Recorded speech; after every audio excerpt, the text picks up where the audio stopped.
topics and opinions expressed in the following show are solely those of the hosts and their guests and not those of W4CY Radio, its employees, or affiliates. We make no recommendations or endorsements for radio show programs, services, or products mentioned on air or on our web. No liability, explicit or implied, shall be extended to W4CY Radio or its employees or affiliates. Any questions or comments should be directed to those show hosts. Thank you for choosing W4CY Radio.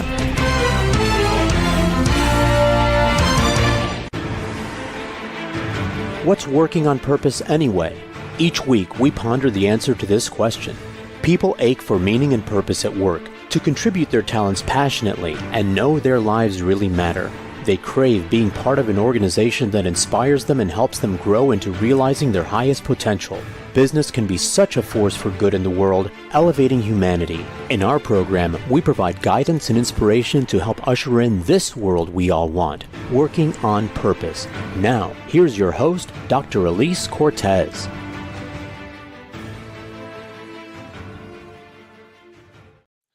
Welcome back to the Working on Purpose program, which has been brought to you with passion and pride since February of 2015. Thanks for tuning in again this week. Great to have you. I'm your host, Dr. Elise Cortez. If we've not met before and you don't know me, I'm an organizational psychologist and logotherapist, speaker, and author. My team and I at Gusto Now help companies to enliven and fortify their operations by articulating their purpose and building inspirational leaders and cultures activated by meaning and purpose to turn those companies from a flatline EKG to a vibrant destination workplace. There, people are intrinsically motivated to perform at their best, can grow into their fuller potential, and are committed to stay and dynamically deliver on the company's mission. You can learn more about us and how we can work together at gusto-now.com and my personal website, elisecortez.com. Now, getting into today's program, we have with us today Kevin Kelly, who's an award-winning architect, experienced designer, and co-founder of the bi-coastal strategic design firm, Shook Kelly. As a lifelong advocate of bringing people together in pro-social settings, Kevin's expertise is in studying how the environment of a place affects our behavior, perception, and decision-making. Since opening their firm's doors in 1992, he has worked with executive leadership teams from some of the world's most well-known brands such as Harley-Davidson, Whole Foods, Kraft, J.M. Schmucker, the Cleveland Orchestra, professional sports teams, universities, urban districts, and hundreds of local and regional businesses to stay relevant and profitable in our rapidly changing modern landscape. He's the author of Irreplaceable: How to Create Extraordinary Places That Bring People Together, which is what we're talking about today. He joins us today from Los Angeles. Kevin, a hearty welcome to Working on Purpose. Thank you so much. It's a pleasure to be here. It's wonderful to have you. I really terribly enjoyed devouring this beautiful book you brought into the world. It's just gorgeous. Thank you. You're welcome. And as I was saying to you before we got on air, in the 9 years I've been hosting this program, you are the first and only architect I've had on. That's exciting. I think that's good. And it says a lot about how our profession is evolving. Indeed. And, as an organizational psychologist and just somebody who's quite passionate about helping people to step into their shine, as I like to say, I was delighted at the way that you tell us in your book about how you discovered your passion in your craft at such a really young age. And so let's open the conversation with you sharing just those early days of what you threw yourself into that later led you into becoming an architect. I'd never met an architect before. I didn't know one. But at age 6, I knew that's what I wanted to do. I do remember seeing a set of blueprints one time that my father had laid out on the dining room table. And if you've seen architectural drawings, they have all these little leader lines with notes written on the side. I didn't know what any of that meant or said, but it looked like the answer to the universe to me.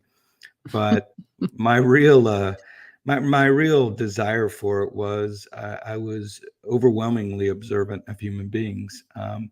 I would watch how people knocked on the door, put the key in the door, even put ice cubes in a glass. I didn't really love this ability to observe. It was kind of a neurosis, but I started figuring out how to turn it into propeller for my life and started moving forward. And the thing I was most interested in were environments where people seemed to get along.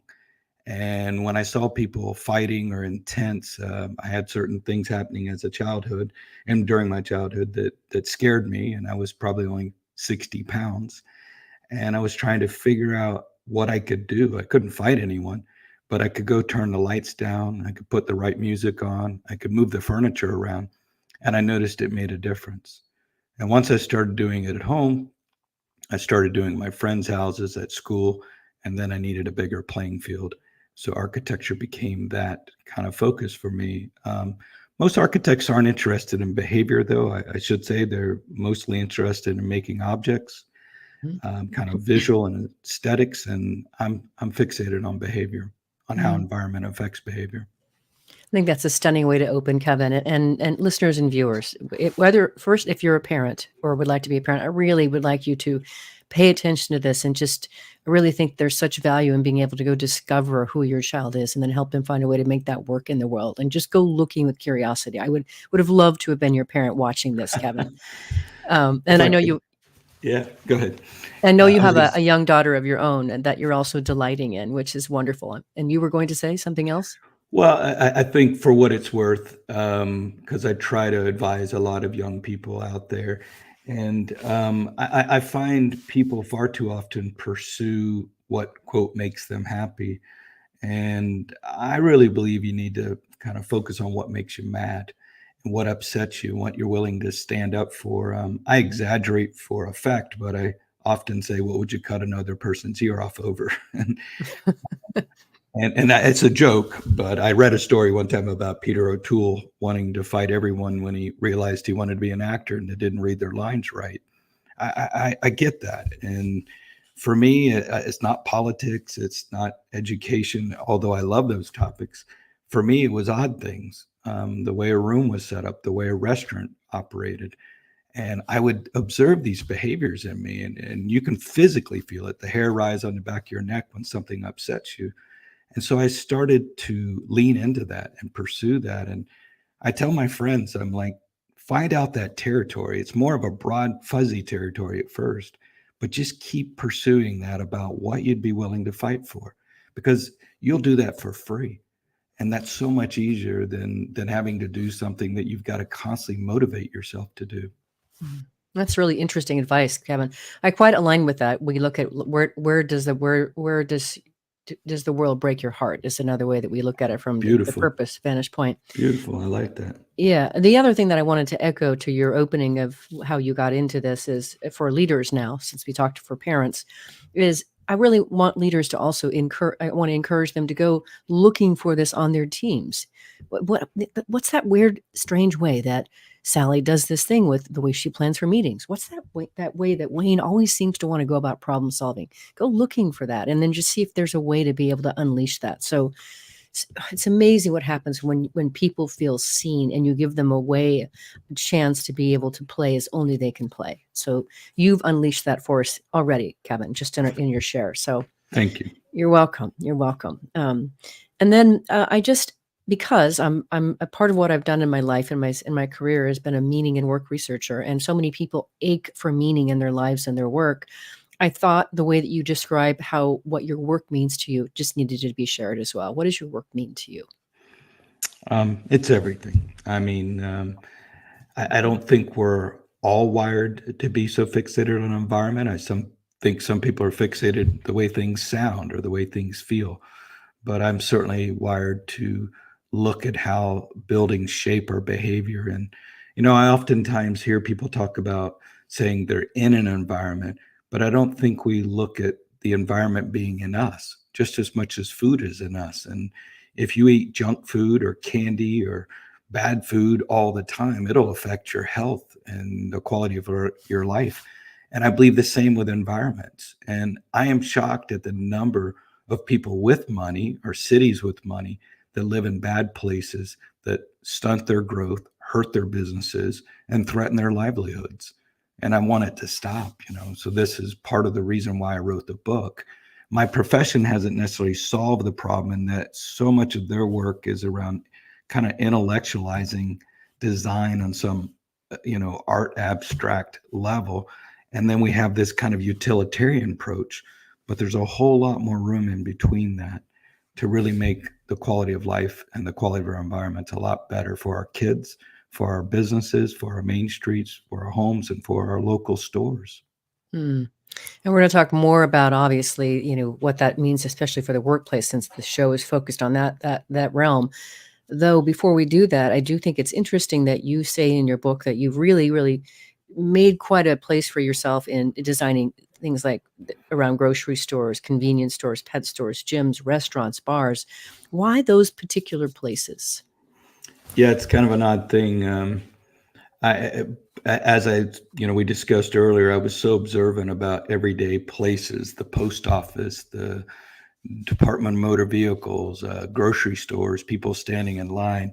And when I went to architecture school, everything was so focused on operas and orchestra halls and, beautiful houses in Aspen and churches and other facilities. And while those are great, and I really enjoyed those, I couldn't understand why we weren't solving the everyday places. Why do dry cleaners have to be so bad and convenience stores have to be so threatening and harsh, like almost like an airport tarmac? Yeah.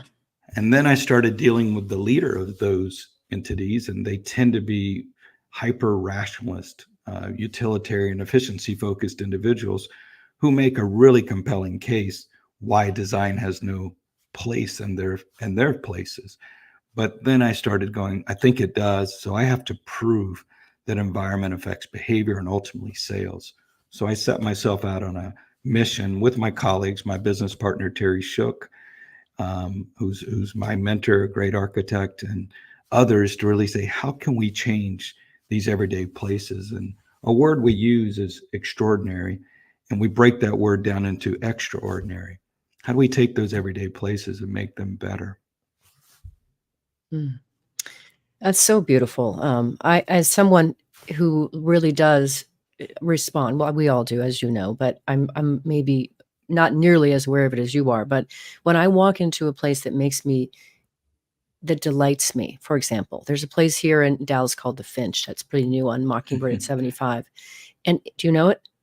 I've heard about that. I was just in Dallas 2 weeks ago. I would love to hear your opinion on it. For me, when I walk into that place, Kevin, it just automatically lifts me. It's beautiful, so it pulls me up. It invites me to play with food and drink in a different way. Fascinating. I've heard about it. I haven't seen it, but I will tell you this, that the thing that, I mean, we all know something that others don't know, and it's great when somebody can give you some insights into how we function as people and work in society. And the thing that I really spent my life understanding is how our senses affect our behavior, our mood, our perception of places, and not only intellectually, but biologically and socially. And when you walk into a place that feels good, it's almost always starting with your senses first. And we could break down each of those senses into what's happening, but those places create a kind of visual harmony and a social bliss and a feeling of safety. And when I say safety, that's physically, socially, and emotionally. And when you get in those kind of forums and they're stimulating your senses, it's so invigorating for us. And that's when memories are made. During the pandemic, when people were staying home, they lost all sense of time because they kind of hit a cognitive impairment of just the same old place in and out. And they couldn't remember their memories well because memories are generally differentiated through the places we're in. If we think back to all our great memories, we imagine being on that dock or on that island or in that restaurant. We all remember where we proposed or where one of our relatives was born. There's something really powerful about memory and place. And it's those types of things that really make a place feel great. And so I'm always looking for those types of behaviors when I see people entering that social bliss and that social harmony. And if I could extend this idea a little further, as human beings, we like to get in sync with other people. That's what's so powerful about a movie. We generally walk around pretty defensive. We suppress our emotions because we always have to appear like we're in control. But when we go to a dark room theater with a bunch of strangers, we can cry, we can laugh, we can scream around them because the movie does such a good job of breaking those barriers down and eliciting those really powerful emotions, which are therapeutic for us, right? Who would think crying is good? But it's very good. I would, I know. Yeah, you would. And so when you go to a place that feels good and you walk around and you stroll hand in hand and you see other people and you feel like it's okay to say hi or to talk to a stranger, that makes us feel really good. We're a cooperative species, and when we feel like everybody around us is cooperating and we're all together and we have a sense of belonging and synchronicity, it's very powerful. And it's really lacking in our current era. We spend up to 7-8 hours a day in front of a screen. That is having a significant impact on our ability to relate to others and to feel that social connection. Indeed, I completely agree. And that's why I thought there were so many things about your book that you wrote about that were wholly unanticipated, like this, all that we've been talking about so far, and more to come. On that note, let us take our first break. I'm your host, Dr. Elise Cortez. We've been on the air with Kevin Kelly. He's the author of Irreplaceable: How to Create Extraordinary Places That Bring People Together. We've been talking a bit about where his original ideas came from, why they're important to us as human beings, and really how we can live a more vibrant life when we pay attention to place and do something to actually steward it the way that we like. After the break, we're going to talk about this new multidisciplinary field that he and his team has created called convening. Stay with us. We'll be right back.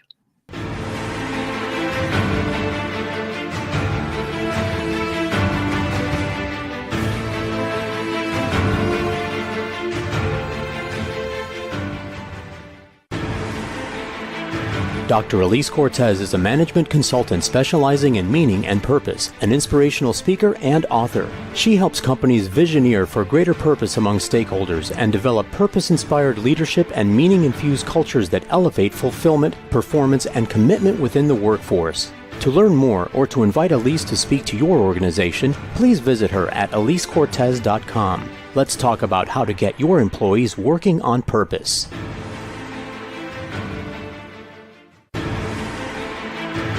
This is Working on Purpose with Dr. Elise Cortez. To reach our program today or to open a conversation with Elise, send an email to Elise, A-L-I-S-E, at elisecortez.com. Now, back to Working on Purpose.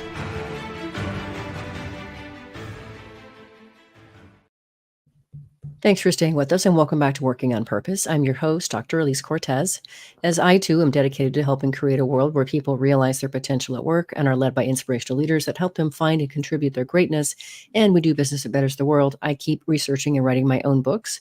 So the latest one came out in March of 2023. It's called The Great Revitalization: How Activating Meaning and Purpose Can Radically Enliven Your Business. And I wrote it to help readers understand the lay of today's workforce, what they really want to thrive. And then I offer 22 best practices to help equip you in your culture and leadership to provide that for them. You can learn more about my books at elisecortez.com or find them on Amazon. If you are just joining me today, my guest is Kevin Kelly. He's an award-winning architect, experience designer, and co-founder of the bi-coastal strategic firm, Shook Kelly. So I was quite intrigued. There were so many things about your book that I, like I said, did not expect and was delighted by. And one of them is this notion of this new multidisciplinary field you and your team have created called convening. Let's talk about that. Yes, my business partner and I were, we're thinking a lot about language, and our team and I are extremely observant about the words people use, the jokes they tell. You were talking earlier about organizations and helping team members. Well, when we interview people, we are beyond focused on where they sit, if they cross their legs or not, what kind of drinks they put in their hand, their pens, their notepads. We're looking for cues and triggers. And it really helps us understand underneath each leader or each team member what they're feeling and what big ideas they have.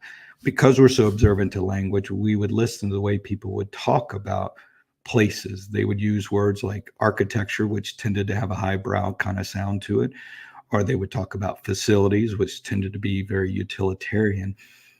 You would hear other words out there, but we started thinking about this idea of how it could be bigger and more meaningful than the kind of old habitual ways we talk about place.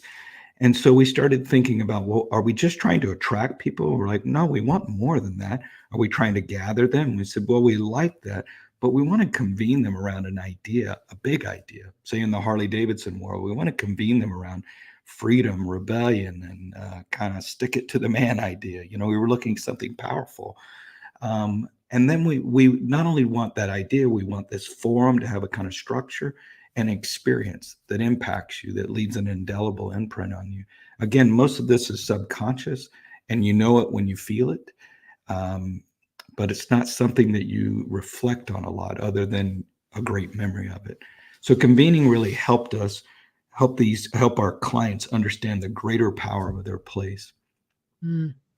I just especially, and we'll talk more about this as we go, but just really fixated today, of course, not just on where we live and dwell and visit and play, but where do we do our work? And that's something we'll talk about later. I'm thinking about making it more compelling place to convene. It just fascinating. So we'll get there. But one of the other things that you said that I thought was really worth discussing and something that I too find myself, shall we say, disgusted by. I don't know if you are or not, but I am.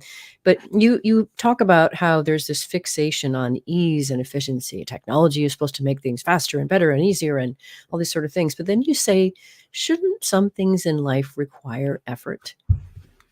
Yeah, there's this whole attack on anything inefficient. And you hear the tech titans constantly talk about it. You hear Wall Street talk about it, and the spreadsheet driven folks just constantly talking about ruthless efficiency. It's almost a prideful thing that they brag about. And I start, they keep saying, well, you can use Chat GPT to write a love letter. And I'm like, well, shouldn't I write a love letter? Shouldn't I actually make it? And you can send a text message instead of buying a card. And I'm using those as exaggerative examples, but we have a tendency as humans to not want to do things, and we get resistant, and we get kind of heavy in our seats. We get heavy on the couch, and we don't want to go out. But I can almost guarantee you, every time you go out and go into the world, you have such a great opportunity to expand your mind, to activate your senses, to meet somebody new. If I think about all the changes in my life, I met my wife in an airport baggage claim on a trip that I debated about going to, and it completely changed my life. I mean, everything about my life. And to this day, my wife and I lay in bed and go, can you believe we met in baggage claim? And had I canceled that trip, I would have never met her. And so there is this kind of force out there that wants to keep us at home in our pajamas, binge watching Netflix, ordering our food in. And yes, that's easier, but it's kind of dangerous for us. It's dangerous for us personally, socially, civilly. We need to get out and meet the other and to interact just as much as we need to walk and move our body. Mm-hmm. I align with that, Kevin, because as a logotherapist, what we know is that in logotherapy, for those of you who don't know what that is, or logophilosophy is really, it's about healing through meaning. But what we know about human beings is that we need a certain tension in our lives to be vital. That tension between who we are today and what we're striving for tomorrow or in the next moment. There's that reaching that you're really talking about that we need. Otherwise, we become apathetic and we start to atrophy, which is what you're talking about. Said. Yes.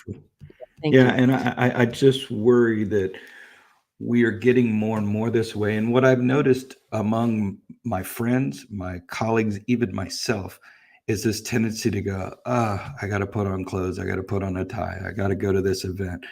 And we're all developing a form of social anxiety. Yet every time I do that, something great happens. Mm-hmm. And I just can't encourage people enough to don't let that kind of gravity pull you down. Yes. Because you're just going to become a lemming. And we all remember that film, WALL-E. And there were people floating around a lawn, lazy boys having all their drinks, and their legs and their knees didn't work because they hadn't used them. They couldn't push buttons. Right. We're not that far from that. Yeah. We really are. We're growing generations of kids that don't go out.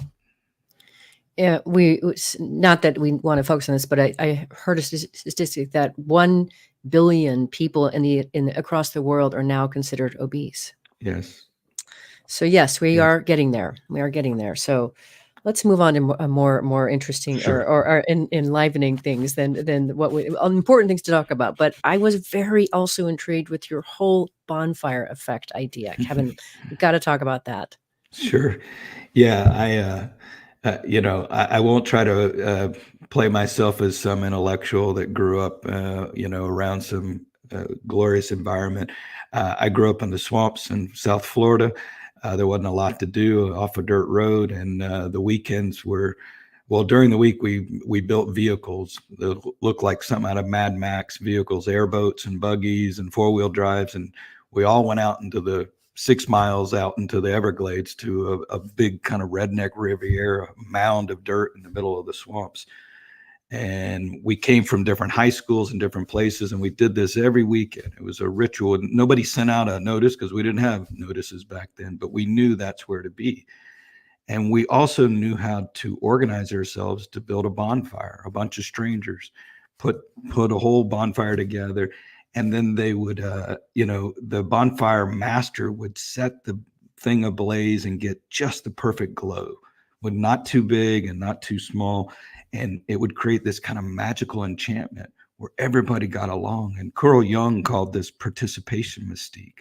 He said, this is when there's something happening underneath our consciousness that unites us. It goes back to that social synchronicity I mentioned. And when I left the swamps and ended up going to college and eventually teaching at Harvard myself, I saw bonfires everywhere. I see them on Rodeo Drive. I see them on Fifth Avenue. I see them in, Minnesota and Oklahoma. They're everywhere. And I'm very intrigued with, when do people come together and create that social harmony and that social connection? And so a lot of companies have chief brand officers, which oftentimes becomes more about economics or just promotions. Right. And I'm more interested in what brings people together around that idea, that form, and that experience, and who's tending to that flame.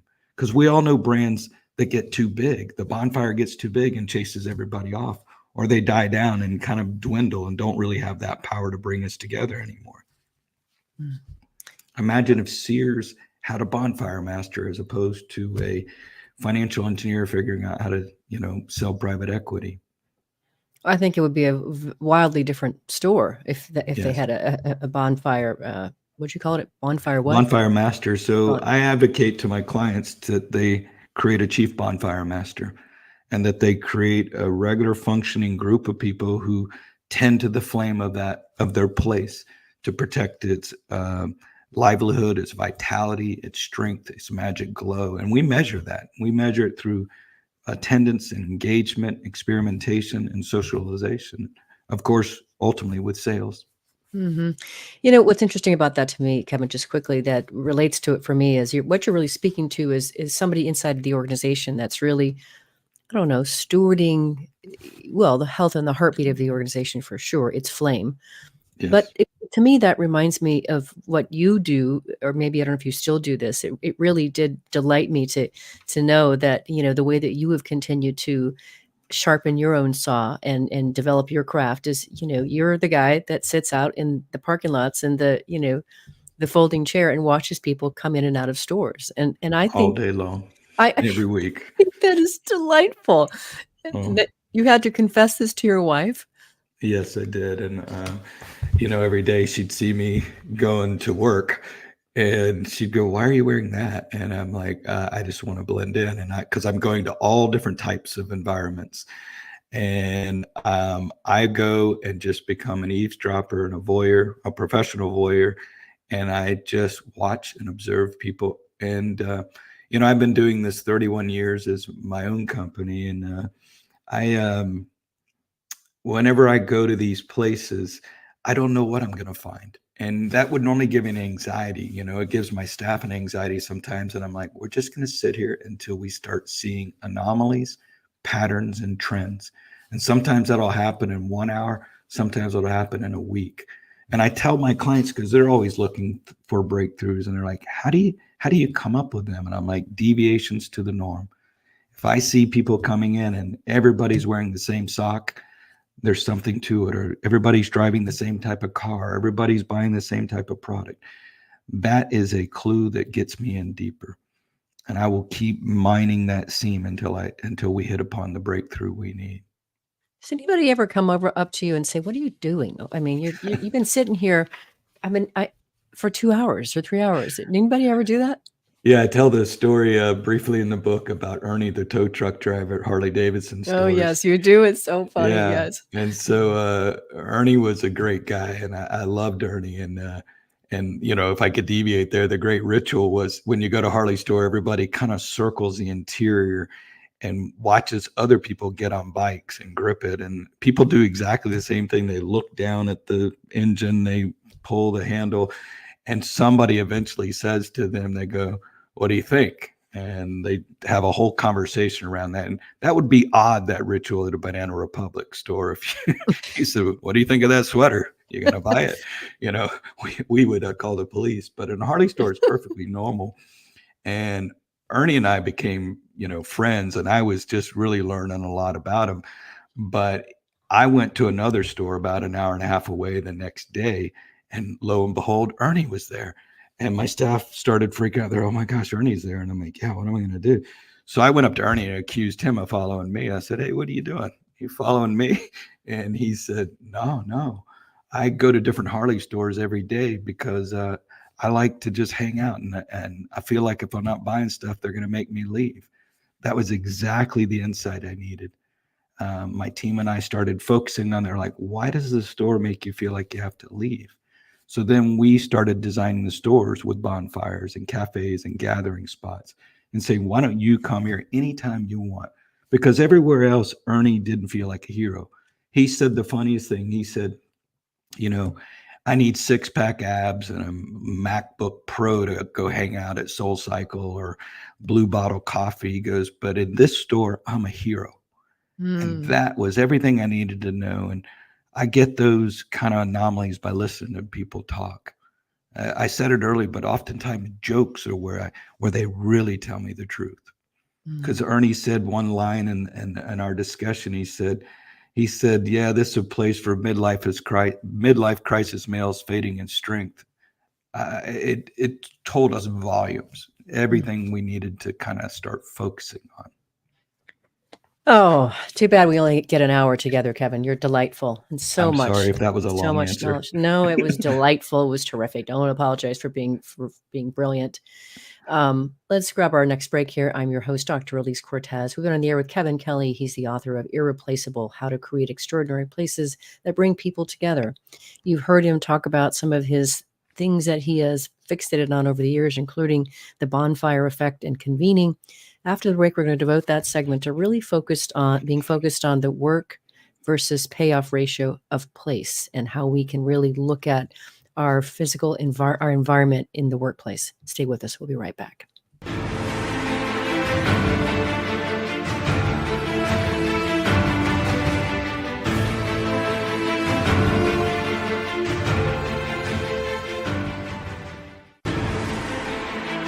Dr. Elise Cortez is a management consultant specializing in meaning and purpose, an inspirational speaker and author. She helps companies visioneer for greater purpose among stakeholders and develop purpose-inspired leadership and meaning-infused cultures that elevate fulfillment, performance, and commitment within the workforce. To learn more or to invite Elise to speak to your organization, please visit her at elisecortez.com. Let's talk about how to get your employees working on purpose.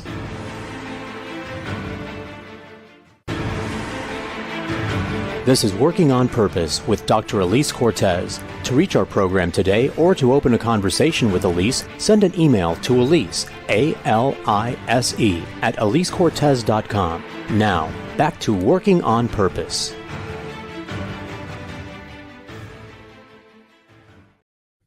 Thanks for staying with us and welcome back to Working on Purpose. I'm your host, Dr. Elise Cortez. As I mentioned in the last break that my latest book came out in March of 2023, The Great Revitalization, what I did for you is I created a 3-page organizational assessment for best practices to help you gauge the extent to which your current operations are meeting the desired standards of today's workforce. You can find it at gusto-now.com. If you are now just joining us, my guest is Kevin Kelly. He's an award-winning architect, experience designer, and co-founder of the bi-coastal strategic design firm Shook Kelly. So this whole idea here, I've been very, very, very intrigued that part of what I wrote about in The Great Revitalization is how vastly things have changed since the pandemic and such, and how people have elevated their consciousness to recognize what more they really want from life. And the work revolution, you use the word revolution in your book, that's occurred. So let's talk about this notion of what you call the work versus payoff ratio of place. Yes. I'll try to make this quick, but all over our country for hundreds of years, people participated in the American dream of setting up businesses and car washes and barber shops and small cafes and pubs and bars. But since 2007, when we had the iPhone come out and the kind of mass adoption of social media and online paying, less and less people started visiting and places started dying kind of death by 1,000 cuts because they can't afford to give up 10-20% of their business. And yet these people are calling me to save them and save their places. And when I try to study how they were competing, they were trying to emulate the online businesses that focused on price, variety, and convenience and ruthless efficiency. And up until that point, really stores, local shops, local places were the only places you could get things done and get goods. But in this new world, you can get stuff from China, you can get stuff from India, you can get stuff anywhere in the world. And anybody with a computer in a garage or even a smartphone on a side of a road can set up a business. And so it's very difficult to compete on that in that contest. So I get my clients out of that race. I'm like, stop competing on price, variety, and convenience, and start competing on other aspects, social bliss, harmony, connection, discovery, adventure. And so when we look at going to a place versus ordering online from our PJs at home, to go to a place, I've got to get dressed up, brush my teeth, comb my hair, get in a car, find parking, go in a building. That's work, and it's irritating. And a lot of companies aren't really focused on that because they're focused on that price, variety, convenience dimension. Well, what I want them to focus on is really making the payoff higher than the work. They need to work on the work aspect, but they also need to work on the payoff. And those payoffs are normally emotional and social, often physical too. There are physical payoffs you can get from going to a place. So whenever we are evaluating a place, the first thing we do is really break down what are the aspects that humans would consider work, and what are the aspects humans would consider a payoff. And I'm giving you the short answer of that. Yes, I know. And I appreciate that, which is just because it goes by so fast. One thing that I became very aware of, Kevin, you just said that just so in such an enlarging way, is how experience became such an important criteria, especially after the pandemic. People were searching for and wanted experiences, rich experiences, connective experiences. And so, of course, in my world, a lot of what I do is either consulting, speaking, workshops, etc. So the difference between doing that via Zoom and in person is about 3.5 worlds apart now. Yeah. I mean, every time I have a choice: go visit my client, do the presentation, or do it on Zoom.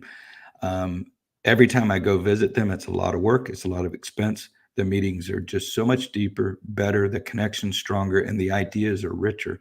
Whenever we do it on Zoom, it is a lot more efficient, and we just don't hit that level.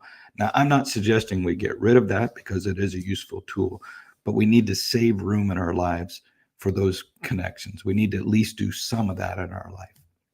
I completely agree with that. Yes. And even just, I want to recognize something, Kevin, about you. Even just the quality of your voice has got it's such a rich sort of, it's a velvety voice. Thank you. I hate my voice, but that makes me happy to hear that I can't listen to myself talk. Have you heard that before? That it's velvety, it's textured. Yes, my wife and one of my friends, advisors, tells me that, but I really appreciate that. I feel like sounds like a guy with pebbles and whiskey in his mouth. Well, it works. It works for me, and that's my favorite. That's my favorite sense, Kevin. So let's just go with it. Very powerful. Speaking of sense, I did want to go a little bit deeper. You have a whole chapter on making sense of place. And I know you've already talked a bit about the importance of our sensory experience, our sensory action with places that we go. But what else would you like to help us understand about this notion of making sense of place? Yeah,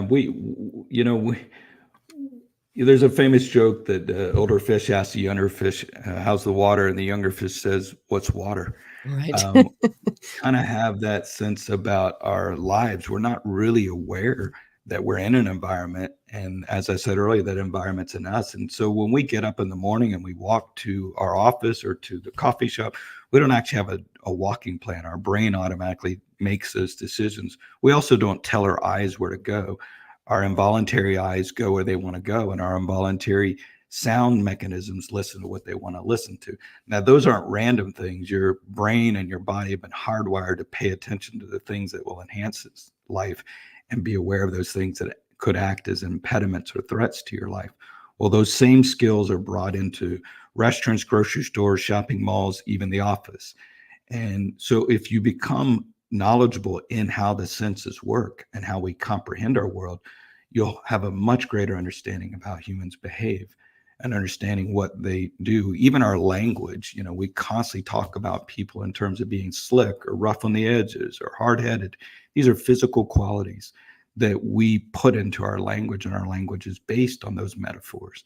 So it's really important that we study the senses, but the senses are not studied in business school nor in design school. And none of the retailers or restaurants are learning about the senses. So therefore, you walk in a bathroom and it looks horrible, and then you think the food is bad or it smells bad. Mhm. And I can't tell you the number of clients that have terrible bathrooms. They're like, what's the big deal? And I'm like, get the bathroom right, and then you'll sell more seafood. And then they have a hard time believing that. But I'm like, it is the number one criteria people base your cleanliness on and the health of your place. So our senses are just so powerful and hardwired, and they've been that way since we evolved as a species. Mm.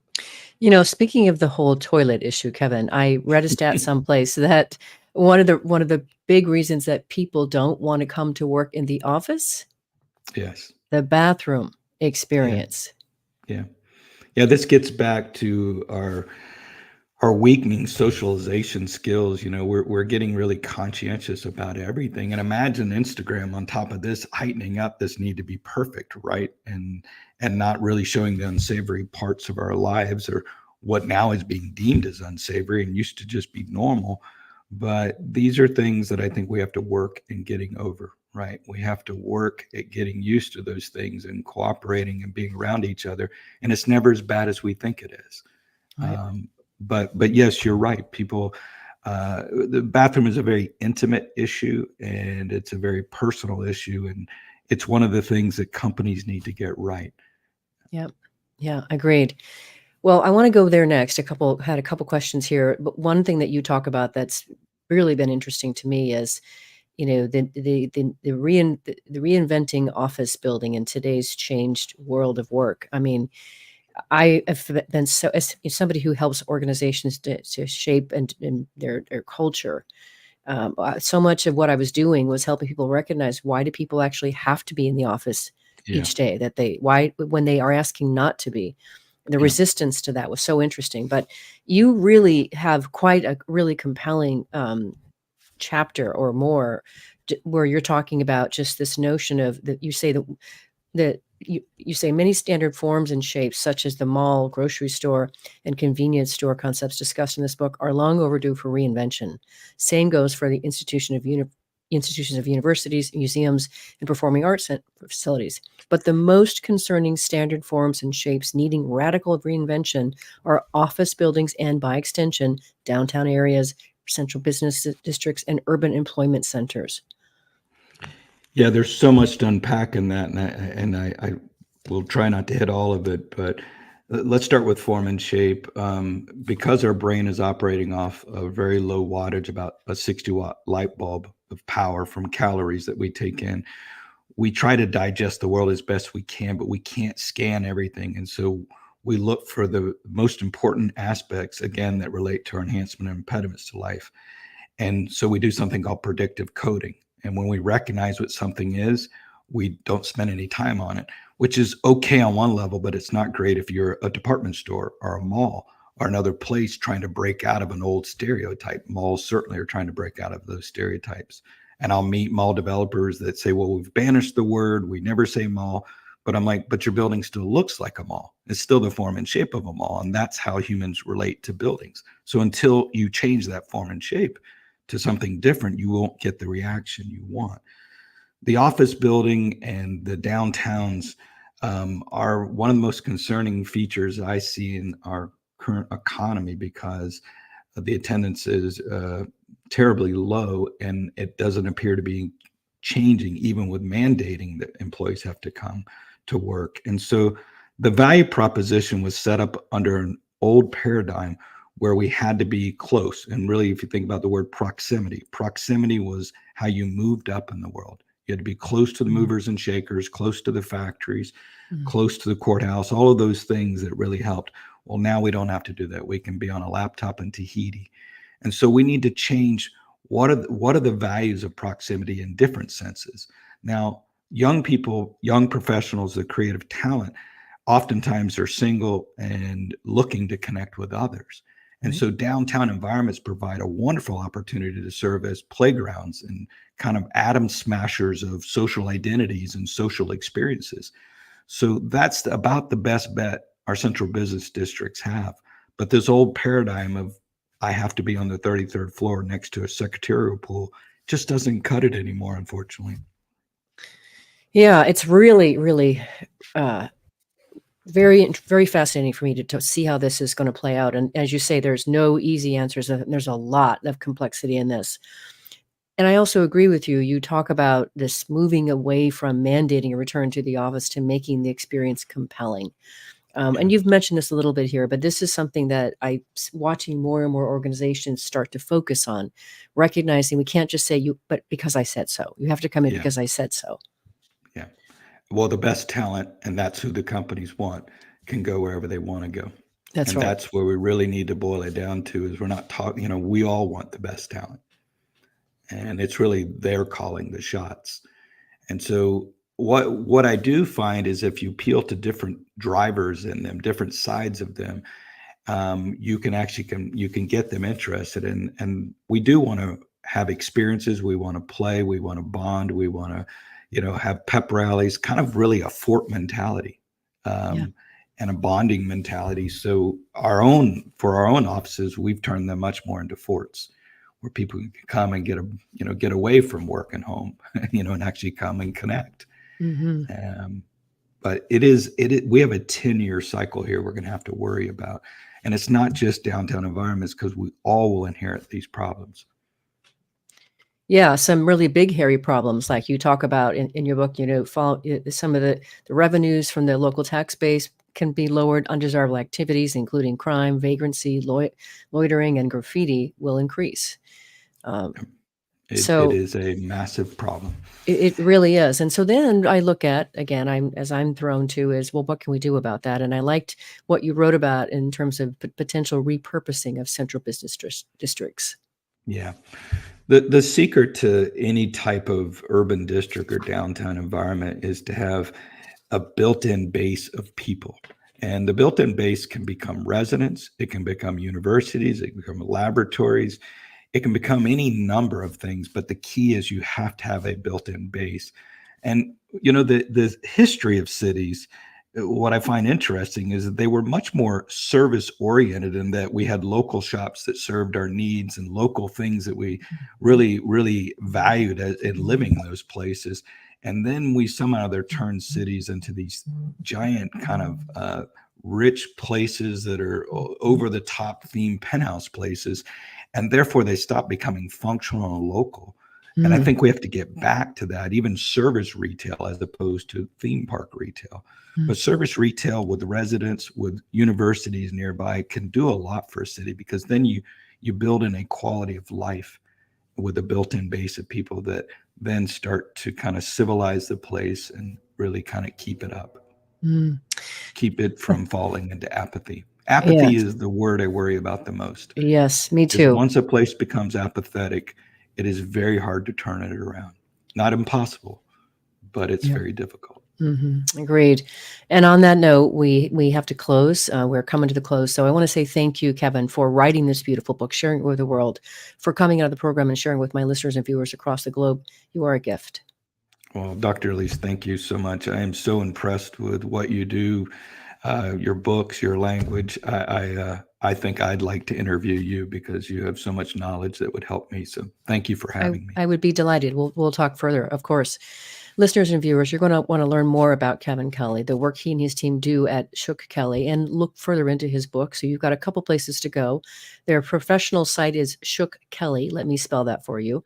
SHOOKKELLEY.com. And then his personal site is kevinirvinkelly.com. So Kevin, Kevin, Irvin, ERVIN, Kelly, KELLEY, kevinirvinkelly.com. That's the site for the book. Site for the book. Okay.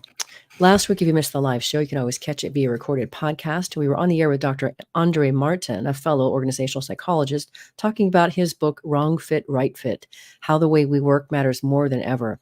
He gave us some tremendous insights into how individual talent can seek and find work environments that best suit them, and how companies can showcase their actual day-to-day experiences rather than their aspirational one to encourage a better fit right from the start. Next week, we'll be on the air with Todd Davis. He's a senior consultant and thought leader at Franklin Covey, talking about how to navigate difficult conversations. Not that any of us have those. See you there. And remember, work is one of the best adventures and means of realizing our potential and making the impact we crave. So let's work on purpose. We hope you've enjoyed this week's program. Be sure to tune into Working on Purpose, featuring your host, Dr. Elise Cortez, each week on W4CY. Together, we'll create a world where business operates conscientiously, leadership inspires impassioned performance, and employees are fulfilled in work that provides the meaning and purpose they crave. See you there. Let's work on purpose.